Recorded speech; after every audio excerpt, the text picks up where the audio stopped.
Good morning. তো আজকে সবাইকে হ্যালো বলবো না, আজকে বলবো হরে কৃষ্ণা। আজকে হলো জন্মাষ্টমী। আজকে আমি ঘুম থেকে সকালে উঠেছি, কেন আজকে উপোস আছি। তো বম্মাদের ঘরে জেঠিদের ঘরে পুজো আছে, তা আগে নিজের ঘরে পুজোটা কমপ্লিট করে নিলাম। আর আজকে প্রচণ্ড গরম পড়েছে সত্যি। আর এখানে নিচে আমাকে ডাকছিল, কেন কি এখানে দেখো এই যে আমাদের বুই কি সুন্দর কৃষ্ণ সেজেছে, কি সুন্দর লাগছে না ওকে। আমাদের বাড়িতে প্রত্যেকবারই কেউ না কেউ কৃষ্ণ সাজে, আছে এবার বুইকে সাজানো হয়েছে, সেই মিষ্টি লাগছিল। তারপর জেঠির করে চলে গেলাম, জেঠি দেখছি এখানে তাল গোলাচ্ছে। আর এটা সবার থেকে ডিফিকাল্ট পার্ট ভাই, আমার তাল গোলানোটা ভীষণ চাপের বিষয়। আর আমাকে এখানে গোপুর স্নানের জলটা রেডি করতে বলছে জেঠি, তো আমি এটা রেডি করলাম। এখন গোপুকে স্নান করানো হবে। আজকে গপু খুব খুশি, আজকে গপুর জন্মদিন বলে কথা, হবে নাই বা কেন বলো, আমাদের জন্মদিনে আমরা তো খুশি হয়ে বলো, আর সেখানে তো স্বয়ং ভগবান বলে কথা। তো যাই হোক, এখানে গপুর স্নান শুরু হয়ে গেছে। যেটি প্রথমে স্নান করিয়ে নিল গপুকে, তারপর আমিও দুইটা গপুকে স্নান করিয়ে নিলাম। একটা বড় গপু ছিল, একটা ছোট্ট, পাশে দেখো একটা ছোট্ট গোপাল আছে। দুজনকে আমি সুন্দর করে স্নান করিয়ে দিলাম, কি যে ভাল লাগছিল সত্যি। এই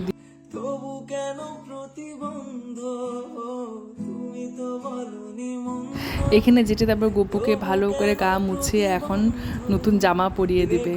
আর পরাবে নাই বা কেন বলেছে, গপুর জন্মদিন বলে কথা। আর এই যে ড্রেসটা দেখছো, এটা আমি আর পিউ মেলে একটা মেলার থেকে গপুর জন্য নিয়ে এসেছিলাম। আর কি মিষ্টি লাগছে দেখো, কি সুন্দর করে পাগড়ি পরেছে, নতুন ড্রেস পরেছে, পুরা সেজে গুজে সেই মিষ্টি লাগছে গপুকে দেখতে, মনটা যেন ভরে যায় দেখলে। তারপর যেটি এখানে তালটা ভালো করে মেখে দিচ্ছে আমাকে, আমি এখানে তালের বড়া করব এখন। আর আজকের দিনটা আমার জন্য হ্যাট্রিক গিয়েছে সত্যি। কেন জেঠির গরু পুজো হয়েছে, বম্মার গরু, দুটা ঘরে আমাকে ব্যালেন্স করতে হচ্ছে। একবার এই ঘরে কাজ করতে হচ্ছে, একবার ওই ঘরে যেতে হচ্ছে, দুই ঘরে মিল করে ব্যালেন্স করেছি। সেই দিনটা মানে আমার জন্য ভীষণ টাফ দিন গিয়েছে একটা।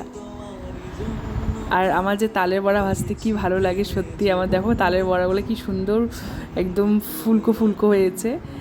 তারপর এখানে আমরা নাড়ুর জন্য নারিকেলটাকে ভালো করে চিনি দিয়ে মেখে কড়াইতে বসিয়ে দিয়েছি। আমি অনেকক্ষণ নাড়ালাম, তারপর হাতটা ব্যথা করছিল, জেঠিকে বললাম তুমি এখন করো। আর দেখো আমার অবস্থা ঘেমে একদম শেষ, কারণ বাইরে ফ্যান দেওয়া যাচ্ছিল না, এখানে গ্যাসে কাজ করা হচ্ছে। আর এখানে জেঠিকে দেখো পুরো গরমটা কিভাবে ধরে ধরে হাত দিয়ে থাপকাচ্ছিল, এদের ট্যালেন্টই আলাদা বস। তারপর এখানে আমি জেঠে মেলে সুন্দর করে নাড়ুগুলো সমস্ত নাড়ু বানিয়ে নিলাম। আর যে কী গরম লাগছিলো আমার হাতে, আর জেঠি যে কীভাবে করছিলো, আমি তাই জেঠিকে বলছিলাম যে তুমি কীভাবে করছো, হাতে লাগছে না। এই দেখো আমাদের নাড়ু কি সুন্দর রেডি হয়ে গেছে। আর এখানে আমি জেঠিকে আগেই বলে রেখেছি আমি গপুর জন্য তালের ক্ষীর করব, জেঠি বলছে ঠিক আছে করিস। তো এখানে তালের ক্ষীরটা আমি বসিয়ে দিয়েছি, অলমোস্ট হয়ে এসেছে, দুধও দিয়ে দিয়েছি। আর দেখবে কি সুন্দর হয়েছে তালের ক্ষীরটা দেখতে। আর অল্প আমি ডেকোরেশন করেছি উপর দিয়ে। তারপর আমি ঘরে এসে হাত মুখ ধুয়ে আবার ড্রেস চেঞ্জ করেছি, কেন এতটা গরম লাগছিল। এখন আবার বম্মার ঘরে যেতে হবে, তার জন্য একবার ফ্রেশ হয়ে নিয়ে তারপর আমি এখন বম্মার ঘরে যাব। বম্মার ঘরে ওখানে অনেক কাজ আছে, ওসব করতে হবে। আমি যে নিজেই মত জানি না তোমার। তারপর বম্মার ঘরে এসে দেখি বম্মা এখানে অলরেডি পায়েসের জন্য দুধটা জালে বসিয়ে দিয়েছিল, আর এখানে সমস্ত কিছু রেডি করছিল যে কি কি করতে হবে। আর বড় বা এখানে বসে বসে টিভি দেখছে। আমাকে বম্মা বলল যে আমি গপুকে স্নান করে নিয়েছি, তুই গিয়ে দেখে আয়গা যা। আমি তখন আসতে পারিনি। আর দেখো কি সুন্দর লাগছে রাধাকৃষ্ণকে, গপুকে, কি সুন্দর দারুণ লাগছে দেখতে। আর রাধার চুলটা তো আমার ভীষণ পছন্দ হয়েছে সত্যি, আমার যদি এত লম্বা চুল হতো। যাই হোক, দেখো কি মিষ্টি লাগছে না সবাইকে। তাই এখানে আমি তারপর পায়েসের জন্য বসে গেলাম পায়েস করতে। তারপর এখানে আমি তালটাকে এখন রস করে নিব। আর সত্যি কথা, তাল রস করা ভাই ভীষণ চাপের বিষয়, এত যে কষ্ট তাল রস করা, আমার তো একদম পছন্দ না তাল রস করা। তারপরও গপুর জন্য তো সব করতে হবে বলো। তো এখানে আমার তাল রস করা কমপ্লিট, তালের বড়াটা মেখে নিয়েছি। আর এখানে আমি এখন আটা মাখছিলাম, মানে যেটা লুচি করব, যেটা দিয়ে। আর এখানে দেখো আমি কি হাসছিলাম, বম্মার সাথে আমি কি যেন একটা কথা বলছিলাম, ওটা নিয়ে বম্মা আর আমি হাসতে হাসতে আমাদের অবস্থা শেষ হয়ে গেছিলো। এখন মনে পড়ছে না কথাটা কী যেন একটা ছিল। তো যাই হোক, দেখো তোমাদের সাথে কথা বলতে বলতে আমার এখানে পায়েসও রেডি হয়ে গেছে।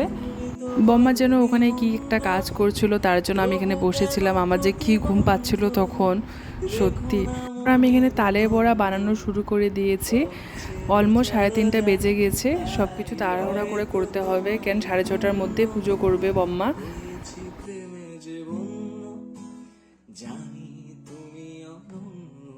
আর লুচি করার জন্য তো আমি আগে আটাটা মেখে রেখেছিলাম, এখন শুধু বেলে এটা ভেজে নিলেই হয়ে যাবে।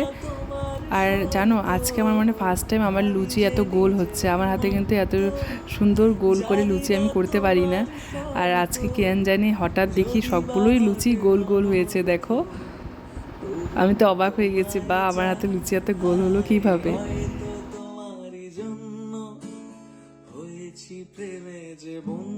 তারপর আমি এখানে সব লুচিগুলোকে ভেজে নিচ্ছিলাম। আর একটা একটা করে ভাজতে অনেকটা টাইম লাগছিল, তার জন্য দেখো আমি ছোটো ছোটো করে 3-4টা করে একবারে ভেজে নিয়েছি। বেশি একটা টাইম লাগে না এইভাবে করলে। আর দেখতেও কি সুন্দর লাগে না, একদম ছোটো ছোটো লুচি গোপুর জন্য একদম পারফেক্ট। আর এখানে আমি পরে ফলগুলো একবারে বানিয়ে নিচ্ছিলাম। আর চাকুটা একদম ধার ছিল না, দেখো আমি কীভাবে কাটছিলাম কষ্ট করে, কারণ বম্মার বটি করেছিল আমি খুঁজে পাচ্ছিলাম না। আর এখানে দেখো আমার সমস্ত কিছু করা কমপ্লিট। ওঠার পর আমার ঘাড়ের অবস্থা একদম শেষ। আমার ঘাড়টা যে এত ব্যথা করছিল, মানে অনেকক্ষণ ধরে বসে বসে এসব কাজ করছিলাম, পিছনে ঘাড়টা প্রচণ্ড ব্যথা করছিল, আমি একদম হিলাতে পারছিলাম না। নিজে এসে দেখি আমাদের মিউ এখানে শুয়েছিল। আর এখানে জেঠি এসে দেখি ওর জেঠি লুচি ভাজা অলমোস্ট কমপ্লিটের দিকে। জেঠি বলছে যে না, তুই ওখানে করছিলি তার জন্য আর ডাকিনি, আমি এখানে লুচিটা ভেজে নিচ্ছি। আর সমস্ত কিছু রেডি করে দিয়েই গেছিলাম জেঠিকে। অ্যাকচুয়ালি জেঠি আর বম্মার একই প্রবলেম, পায়ের প্রবলেম, নিচে বসতে পারে না, ওর জন্য ওদের খুব অসুবিধা হয় নিচে বসে কাজ করতে। আর এখানে দেখো আমি গোপুর ভোগগুলো কি সুন্দর করে রেডি করেছি, অল্প হালকা টাচ আপ দিয়েছি, সবগুলোর মধ্যে চেষ্টা করেছি সাজিয়ে গুজিয়ে দেওয়ার। তো দেখো কি সুন্দর লাগছে না? অল্প জিনিস যদি মন থেকে সেটাকে ভালো করে সাজিয়ে গুজিয়ে দেওয়া যায় না, সেটাকেই দেখবে কি সুন্দর লাগে দেখতে। তো যাই হোক, এখানে গোপুর ভোগ তো রেডি হয়েছে, এখন এই গোপুর পুজো শুরু হবে। আর যেটি এখানে গোপুকে পুজো করে নিচ্ছে। আর অলমোস্ট তখন বাজে 6:30টার মতন।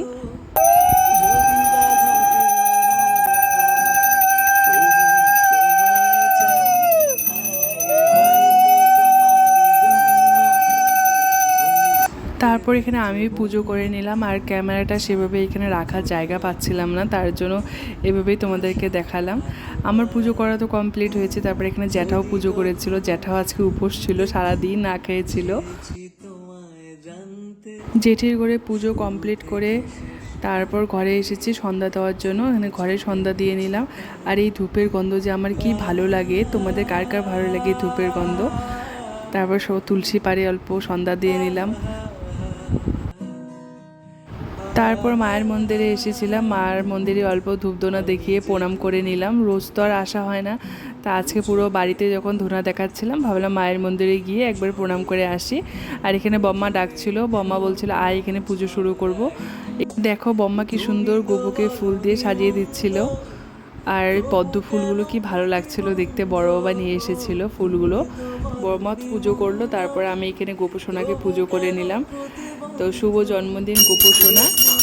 আগেও তোমাকে উইশ করেছি, তা আবারও উইশ করে দিলাম। তা আমারও পুজো করা কমপ্লিট হলো।